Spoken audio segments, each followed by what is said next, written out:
The Squid Games are rigged. It was just another day in the Squid Games with Bradford. With 12 wins attached to my name, I knew it was likely the we would win. Red light, green light, I was ready to defeat players until I lagged. Good thing Bradford was there to help me get to the finish line. As we reached the finish line, I thanked Brad for his kindness. As we gathered the squad, some guy named Japan and this guy Null wanted to join the squad, and I allowed it.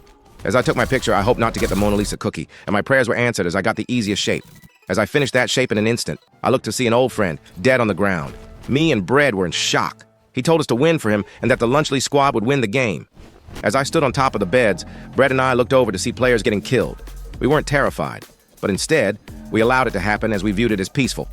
Hide and seek. This was the most terrifying game mode of them all, as Seeker got a buff. I hoped that I would get the cherry flavor even though I didn't like it. But no. After 2 spins, I got the blueberry-flavored gumball. Hide and seek started. I told Bradford to follow me to a genius secret location. But instead, he instantly ran to his death. I was devastated. I was the final member of the Lunchley squad, and I promised to win this for them. As I see Seekers falling to their death, unaware of my presence, I realized that my plan had worked almost successfully. As I looked down, shocked at all the deaths, another clumsy Seeker had fallen to their death.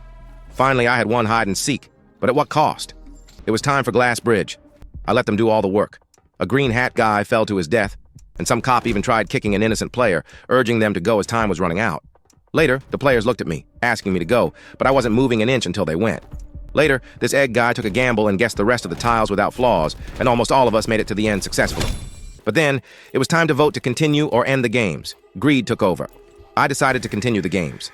As Mingle started, the game gave us a free round and we easily passed through it. But then, it was time for groups of 4. I knew 2 people were about to die. I jumped around so I wouldn't get killed. In a panic, I killed an innocent person. Trying to lower the numbers, I tried to kill this white hair, but was interrupted by a robot who tried to defeat me but barely did a scratch. I knew I overpowered them, so during the last round I was confident. Rooms of 3. There was one person who didn't belong here.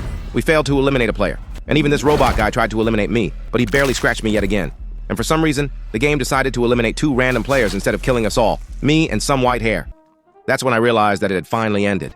The Lunchley gang had fallen.